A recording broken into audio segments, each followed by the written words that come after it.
जय हिंद दोस्तों, स्वागत है आपके अपने YouTube channel yes for study में। आज हम सब फिर एक नए वीडियो के साथ क्लास की शुरुआत करते हैं। आज की आपकी वीडियो आपके सीटेट एग्जाम के लिए मोस्ट इंपॉर्टेंट है, जिसमें हम सब ईवीएस पर्यावरण के अंतर्गत जो आपका टॉपिक है कृषि की क्रांतियाँ, इसको जानेंगे। आज की आपकी क्लास पूर्णतः थ्योरी क्लास है। हम सब कृषि की क्रांतियाँ से संबंधित जितने भी आपके टॉपिक हैं, हर एक टॉपिक को थ्योरी वाइज समझेंगे। यह क्लास आज का आपकी 5वीं क्लास है। इसके पहले हम सब 4 क्लासें कवर कर चुके हैं। अगर आप उन सबको क्लासों को वॉच करना है तो आपको डिस्क्रिप्शन बॉक्स में लिंक मिल जाएगा, वहाँ से जाके आप सभी क्लासें देख सकते हैं।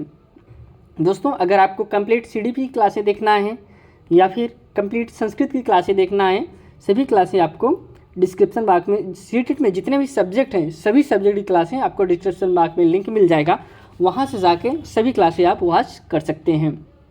और सीटेट के लिए जो सबसे इम्पॉर्टेंट होता है प्रीवियस ईयर क्वेश्चन पेपर, वह हम सब कंटिन्यू ला रहे हैं। जैसा कि 2011 से लेकर दोस्तों 2011 से लेकर 2024 तक, जनवरी 2024 तक जितने भी आपके सीटेट एग्ज़ाम हुए हैं, सभी previous year question paper daily solve कराए जा रहे हैं। आप यहाँ पे देख सकते हैं सभी क्लासें उपलब्ध हैं। आप इन सब वीडियो को देख लेंगे तो आप सीटेट में बहुत अच्छा स्कोर ला सकते हैं। दोस्तों, अगर आप इस चैनल पर नए हैं, चैनल को सब्सक्राइब जरूर कर लीजिए। यह चैनल आपके सीटेट एग्जाम में दोस्तों बहुत ही हेल्पफुल होगा और हम हर एक पॉइंट को कवर करेंगे दोस्तों, जिस पॉइंट से आपके सीटेट एग्जाम में क्वेश्चन बन सकते हैं। तो सब पहले हम भूमिका समझते हैं कृषि की क्रांतियों के बारे में। सबसे पहले अगर कृषि की क्रांतियों की बात आती है तो हरित क्रांति आती है। हरित क्रांति के बारे में आप जानते होंगे कि हरित क्रांति जो है भारत में बहुत ही प्रचलित हुआ और इससे दोस्तों किसानों को बहुत ज़्यादा लाभ हुआ। जो हमारी गरीबी थी वह दूर हो गई, किससे? हरित क्रांति से। इसको हम सबसे पहले समझेंगे कि हरित क्रांति की शुरुआत कहाँ से हुई, फिर भारत में कैसे हरित क्रांति आई थी। क्या ऐसा है कि भारत में हरित क्रांति शुरुआत हुई या फिर और किसी देश में शुरुआत हुआ था? तो कह रहे हैं कि हरित क्रांति का संबंध दोस्तों किससे है, किस फसल से ज़्यादा है? तो वह फसल है दोस्तों गेहूँ और चावल से सबसे ज़्यादा है। और भी फसलों पर फोकस किया गया था, लेकिन जो ज़्यादा प्रभाव किस पे था? गेहूँ और चावल पे था। अब हम सबसे पहले वैश्विक परिप्रेक्ष्य समझते हैं कि विदेशों में हरित क्रांति की शुरुआत कैसे हुई। सबसे पहले विदेश में शुरुआत हुआ था, फिर भारत में यह हरित क्रांति आई थी। विश्व में हरित क्रांति की शुरुआत दोस्तों 1960 ईस्वी में हुआ था। किस ईस्वी में? 1960 में हरित क्रांति की शुरुआत हुई थी। अब जाहिर सी बात है इसके बाद ही दोस्तों भारत में आया होगा। अब कब आया है बताते हैं भी आपको, पहले इसके बारे में जान लेते हैं। विश्व में हरित क्रांति के जनक जो है अमेरिका कृषि वैज्ञानिक दोस्तों। कौन? अमेरिका के जो कृषि वैज्ञानिक हैं डॉक्टर नॉर्मन बोरलॉग को माना जाता है। हरित क्रांति के जनक किसे माना जाता है? डॉक्टर नॉर्मन बोरलॉग को माना जाता है वैश्विक परिप्रेक्ष्य में दोस्तों। अब भारत के परिप्रेक्ष्य में नहीं, वैश्विक परिप्रेक्ष्य में। आप यहाँ पे चित्र में देख सकते हैं। विश्व में हरित क्रांति की शुरुआत मैक्सिको से हुआ था दोस्तों। कहाँ से? जो हरित क्रांति की शुरुआत हुआ था वह मैक्सिको से हुआ था। विश्व में हरित क्रांति द्वारा सर्वाधिक उत्पादन चावल की फसल में की गई। जो विश्व में सबसे ज़्यादा फसल का उत्पादन किया गया था हरित क्रांति के द्वारा, वह फसल क्या था? वह चावल था। इसमें जितने भी पॉइंट लिए गए दोस्तों, जिस पॉइंट से आपके एग्जाम में क्वेश्चन पूछे गए या फिर पूछे जा सकते हैं या फिर पूछे जाते हैं, उन्हीं सब पॉइंट को सम्मिलित किया गया है। अभी हम कृषि की क्रांतियों की बात करें तो हम 4 घंटे का वीडियो बना देंगे सिर्फ इसकी भूमिका के लिए, तो दोस्तों फिर उसका कोई मतलब नहीं है। इसमें आप वही पढ़ने का प्रयास करिए जिससे आपके एग्जाम में क्वेश्चन पूछे जा रहे हैं बार बार, वही पढ़िए ताकि आपका सीटेट में अच्छा स्कोर आ जाए। अब हम भारत के परिप्रेक्ष्य समझते हैं भारत में हरित क्रांति की शुरुआत कब हुआ था।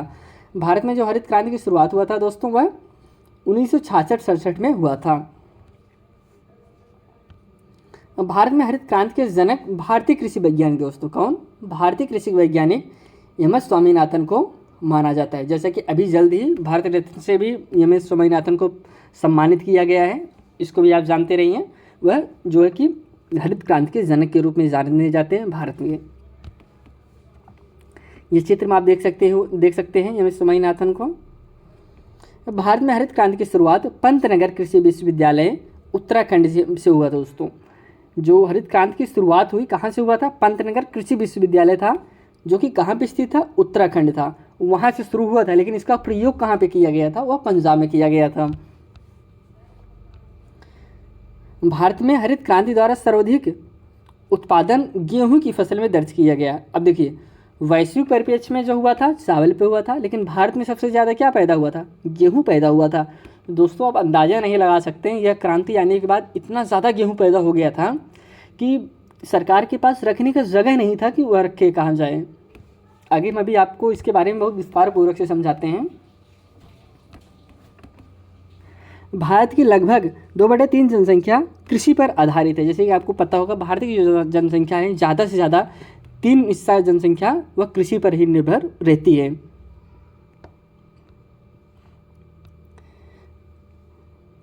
कृषि को प्राथमिक क्षेत्र में रखा गया है। किसको रखा गया है? जो कृषि है किस क्षेत्र में है? वह प्राथमिक क्षेत्र में रखा गया है। कह रहे हमारी अर्थव्यवस्था में कृषि का योगदान दोस्तों कितना है? लगभग 17% है, जो कि हमारी अर्थव्यवस्था में, अगर हमारी अर्थव्यवस्था में 100 रुपये आ रहा है तो उसमें 17 रुपये कहाँ से आ रहा है? हमारी कृषि से ही आ रहा है। और रोजगार में लगभग दोस्तों 51% का योगदान है। आप समझ लीजिए कृषि में दोस्तों कितना परसेंट रोजगार हमको मिल रहा है? 51%, जो कि कृषि में ही रोजगार है। 1963 में जब बोरलाग भारत आए तब उनकी मुलाकात एम.एस. स्वामीनाथन से हुआ, जो अमेरिका के वैज्ञानिक थे बोरलाग। वह 1963 में भारत में आए थे। जब वो भारत में आए तो उनकी मुलाकात किससे हुआ था? वो उनकी मुलाकात एम.एस. स्वामीनाथन से हुआ। इसके बाद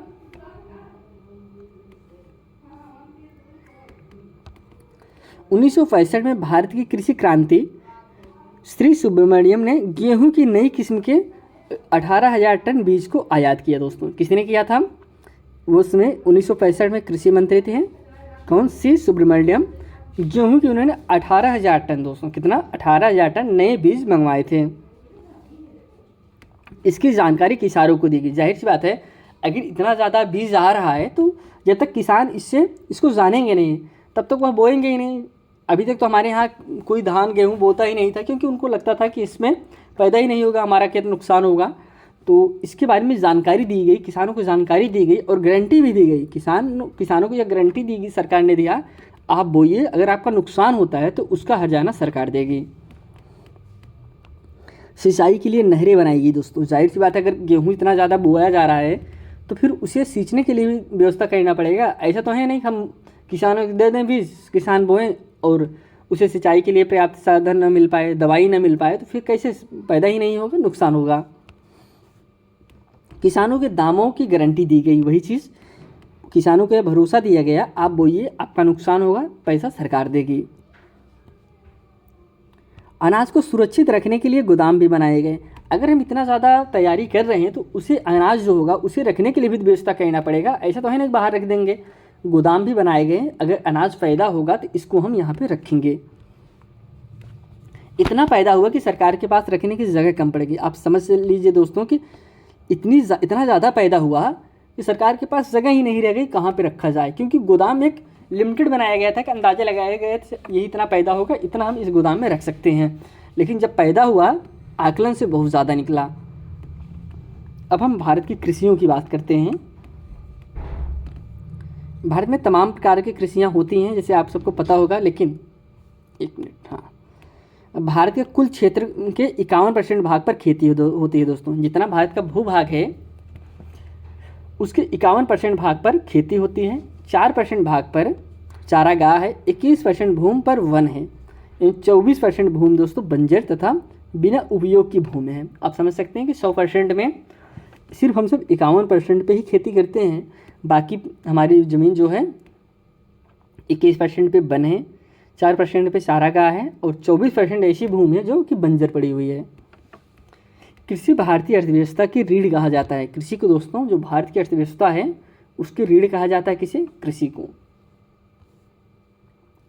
अब फसलों की बात हो रही तो हम सब रबी की फसल बात कर लेते हैं। रबी की फसल के अंतर्गत कौन सी फसल आएंगे? कह रहे हैं जो फसल अक्टूबर नवंबर में बोई जाती हैं। आप सोचिए कौन सी फसल को हम सब अक्टूबर नवंबर में बोते हैं और मार्च अप्रैल में काटी जाती है। अब इस समय जो मार्च चल रहा है इसमें कौन सी फसल दोस्तों काटी जाएगी? तो इसमें जाहिर सी बात है गेहूँ होने वाला है तो गेहूँ ही काटा जाएगा। इसके अंतर्गत कौन सी फसल आएंगी? गेहूँ, जौ, चना, मटर, सरसों, आलू, राई इत्यादि। यह सब दोस्तों रबी की फसलें हैं जो अक्टूबर नवंबर में बोई जाती हैं और मार्च अप्रैल में काटे जाते हैं। हम सब खरीफ की फसल की बात करते हैं। अगर खरीफ की फसल की बात करें तो खरीफ की फसल जून जुलाई में बरसात के सीज़न में बोई जाती हैं, नवंबर दिसंबर में काटी जाती हैं। अगर हम बरसात में कोई फसल बो रहे हैं तो जाहिर सी बात है उसमें पानी की मात्रा बहुत ज़्यादा चाहिए, तभी तो हम बरसात में बोएंगे। वो फसल कौन सी है दोस्तों? आपको पता होगा, धान ऐसी फसल है जो कि सबसे ज़्यादा पानी की ज़रूरत होती है। धान, गन्ना, तिलहन, कपास, मक्का, तिल, ज्वार, बाजरा, यह सब दोस्तों खरीफ की फसल मानी जाती हैं। इसके बाद आते हैं रबी की फसल। रबी की फसल दोस्तों, एक मिनट दोस्तों, ये हमने यहाँ पे रबी की फसल समझ लिया था, ये एक ही पीपीटी दोबारा हो गया है। आगे हम बढ़ लेते हैं। रबी खरीफ की बारे बता दें आपको, एक मिनट। अगर आप इस चैनल पर नए हैं तो चैनल को सब्सक्राइब जरूर कर लीजिए। यह थ्योरी क्लास चल रही है जिसमें हम सब सीटेट के सभी सब्जेक्ट, जितने भी सब्जेक्ट हैं सभी सब्जेक्ट को कवर करेंगे। पेपर 1 पेपर 2 के अंतर्गत जितने भी सब्जेक्ट हैं सभी सब्जेक्ट को, साथ में साथ प्रीवियस ईयर क्वेश्चन पेपर को भी हम सब डेली सॉल्व कर रहे हैं। अब हम जायद को समझते हैं। जायद की फसलें, एक दो पीपीटी दोस्तों 2-3 बार हो गया था, काफ़ी पेस्ट के चक्कर में गड़बड़ हो गया, लेकिन यहाँ से आपका जायद की फसल चलती है। अब यहाँ पे जायद की फसल आप देख सकते हैं, इसके सामने बहुत सारे फल फ्रूट रखे गए हैं, फल फ्रूट सब्जी यह सब हैं। तो जाहिर सी बात है इसके अंतर्गत यही सब आएंगे, टमाटर, भिंडी, बैगन, ये सब आपके जायद की फसल के अंतर्गत आते हैं। कह रहे हैं कि मार्च से अप्रैल के मध्य में बोई जाती हैं। कब बोई जाती हैं? मार्च से अप्रैल के मध्य में बोई जाती हैं। ये जून जुलाई में काटी जाती हैं। जैसे इसके अंतर्गत सब्जियां आती हैं, जो सब्जियां हम सब बोते हैं, मक्का आता है, तरबूज खरबूज आता है, तरबूज, अरबी, ककड़ी, भिंडी, ये सब आपके जायद की फसल के अंतर्गत आते हैं। जो सब्जियां होती हैं दोस्तों ज़्यादा से ज़्यादा वह आपके जायद की फसल के अंतर्गत आते हैं। अब हम सब नकदी फसल की बात करते हैं। कुछ कहते हैं ना कि सरकार कहती है कि नकदी फसल ज़्यादा प्रमोट कर रही है कि नकदी फसल में, कि लेकिन आप ये जानते नहीं नकदी फसल के अंतर्गत आता कौन कौन से फसल हैं। वह फसल जो व्यापार के उद्देश्य से किसानों द्वारा की जाती है। आप तो कहेंगे व्यापार के उद्देश्य से गेहूँ चावल भी काफ़ी लोग हैं व्यापार के उद्देश्य से लगाते हैं, बेचते हैं, बोझ उसे बेचते हैं, लेकिन जो किस श्रेणी में रखा गया है नकदी फसल के अंतर्गत, जैसे कपास हो गया, यह व्यापारिक फसल माना जाता है। गन्ना आपका उसमें भी आता है, इसमें भी आता है, लेकिन किस श्रेणी में है? नकदी फसल में आता है। गन्ना जो है ज़्यादा से ज़्यादा व्यापार के लिए किया जाता है। तंबाकू हो गया, जूट हो गया, यह सब आपके नकदी फसल के अंतर्गत आते हैं। अब यहाँ पे देखिए, आप यहाँ पे मक्का देखे होंगे, मक्का दोनों जगह आपको मिला, तो ऐसा नहीं, कोई बहुत सारी फसलें इसमें भी बोई जाती हैं, उसमें भी बोई जाती हैं, लेकिन मुख्य फसल जैसे धान, गेहूँ हो गया, सब्जियाँ हो गई, ये आपके मुख्य फसल के अंतर्गत आते हैं। कुछ इंपॉर्टेंट पॉइंट समझते हैं। भारत का उर्वरक उत्पादन में विश्व में तीसरा स्थान है दोस्तों। किसमें? उर्वरक में। फल उत्पादन में भारत का द्वितीय स्थान है। सब्जी उत्पादन में भारत का द्वितीय स्थान है। सब्जी उत्पादन में दोस्तों भारत का कौन सा स्थान है? द्वितीय स्थान है। पंजाब राज्य को भारत का धान्य भंडार कहा जाता है। आपको पता होगा पंजाब में इतनी ज़्यादा धान बोया जाता है, गेहूँ इतना ज़्यादा बोया जाता है, बहुत ही ज़्यादा, इसीलिए धान्य भंडार किसे कहा जाता है? पंजाब को कहा जाता है। अब वहाँ पे जो खाद होती है, विसार होता है, उसे छींटने के लिए हेलीकॉप्टर का यूज़ करते हैं। अब समझ लीजिए कितना लंबा, कितना ज़्यादा खेती है कि वहाँ पे इतना ऐसे बोया जाता है। विश्व में चावल उत्पादन में चीन के बाद भारत का दूसरा स्थान है। सबसे ज़्यादा चावल चीन में होता है, उसके बाद अगर हम सब बात करें तो भारत में सबसे ज़्यादा चावल होता है। विश्व में गेहूं उत्पादन में चीन के बाद भारत का दूसरा स्थान है। गेहूं उत्पादन में भी दोस्तों हम सब दूसरे स्थान पे हैं, पहले स्थान पे चीन है। आम, केला, चीकू, खट्टे नींबू, काजू, नारियल, काले मिर्च, हल्दी के उत्पादन में भारत का पहला स्थान है। फलों और सब्जी के उत्पादन में भारत का स्थान दुनिया में दूसरा है दोस्तों। किसमें? फलों और सब्जियों के उत्पादन में। एक तो हम सब हरित क्रांति की बात समझे, उसके बाद द्वितीय हरित क्रांति भी हुई थी दोस्तों, जो कि कब से चला था? वह चला था 1983 और 84 में इसकी घोषणा की गई थी, द्वितीय हरित क्रांति को। भारत में द्वितीय हरित क्रांति 1985 से लेकर 90 तक में प्रारंभ हुआ। इसके बाद द्वितीय हरित क्रांति के अंतर्गत देखिए यह वैश्विक परिप्रेक्ष्य में था। 1983-84 में वैश्विक में विदेशों में चला, उसके बाद भारत में यह 1985 में चला। इसके बाद करें द्वितीय हरित क्रांति के अंतर्गत जैविक कृषि दोस्तों, किसकी बात की है? जैविक कृषि का निर्णय लिया या जिसमें कहा गया कि पारंपरिक सिंचाई, जैविक बीज और जैविक उर्वरक का प्रयोग किया जाएगा। द्वितीय हरित क्रांति में अन्य सभी क्षेत्रों में भी क्रांति प्रारंभ करने का निर्णय लिया गया। जैसे कि शुरू में तो धान गेहूं पे ही फोकस किया गया था हरित क्रांति में, लेकिन जब द्वितीय हरित क्रांति किया गया तो उसमें जो और भी फसलें हैं और भी सब्जी हैं, इन सब पे फोकस किया गया कि हमको और भी चीज़ों पे फोकस करना है। ऐसे तो है नहीं कि सिर्फ आप धान गेहूँ खा के जिंदा रह लेंगे, उसके लिए और भी चीज़ें चाहिए। इसके बाद बहुत सारे क्षेत्रों में क्रांतियाँ आई, बहुत तेज़ी से ग्रोथ किया गया।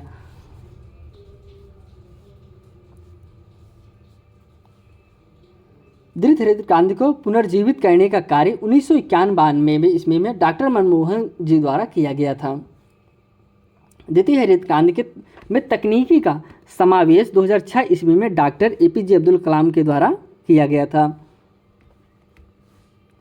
अब हम समझते हैं जो क्रांतियाँ हुई थी द्वितीय हरित क्रांति के अंतर्गत, जो क्रांतियाँ हुई थी, पहला था श्वेत क्रांतियाँ। श्वेत क्रांतियाँ के अंतर्गत दोस्तों किसके अंतर्गत इसको रखा गया, तो श्वेत जैसे नाम से स्पष्ट हो रहा है श्वेत क्रांतियाँ। श्वेत क्रांति दोस्तों किसका संबंध है? दुग्ध से संबंध है। दूध के क्षेत्र में आत्मनिर्भरता से संबंध है किसमें? श्वेत क्रांतियाँ में। भारत में श्वेत क्रांति के जनक दोस्तों डॉक्टर वर्गीस कुरियन को माना जाता है। किसे माना जाता है? श्वेत क्रांति का जनक डॉक्टर वर्गीस कुरियन को माना जाता है। प्रत्येक वर्ष 26 नवंबर को डॉक्टर वर्गीस कुरियन के जन्म दिवस को राष्ट्रीय दुग्ध दिवस के रूप में मनाया जाता है। अब यहाँ पे आप समझ लीजिए कि राष्ट्रीय दुग्ध दिवस कब मनाया जाता है? 26 नवंबर को।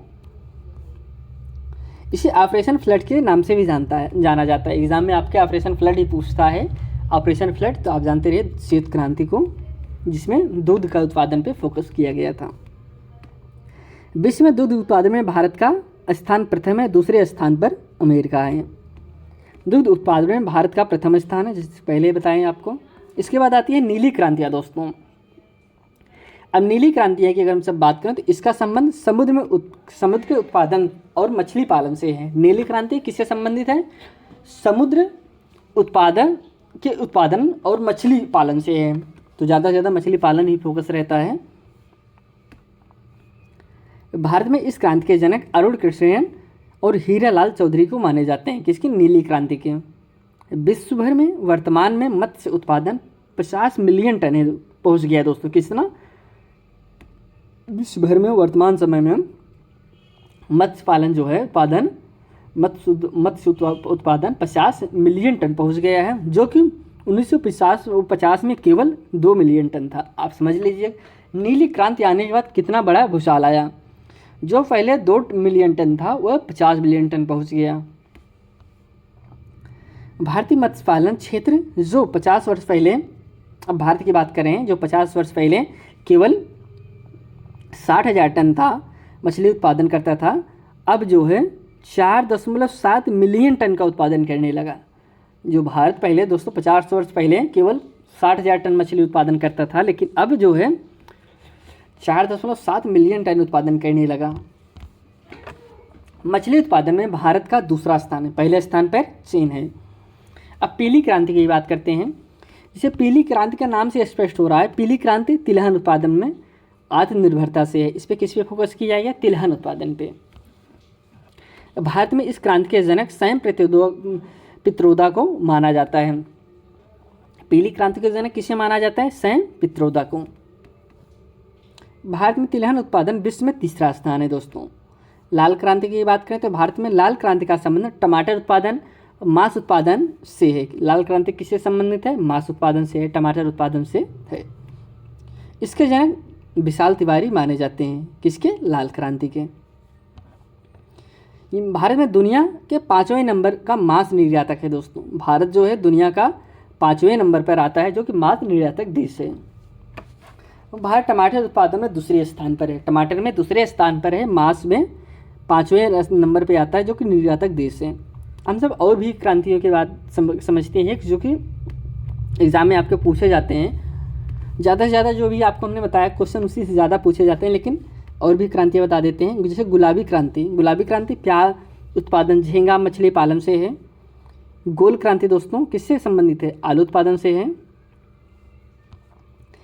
काली क्रांति किससे है? पेट्रोलियम उत्पादन से है। बादामी क्रांति मसाला उत्पादन से है। भूरी क्रांति दोस्तों उर्वरक उत्पादन से है। खाकी क्रांति चमड़ा उत्पादन से है। स्वर्ण क्रांति दोस्तों फल एवं शहद उत्पादन से है। रजत क्रांति अंडा उत्पादन एवं मुर्गी पालन से है।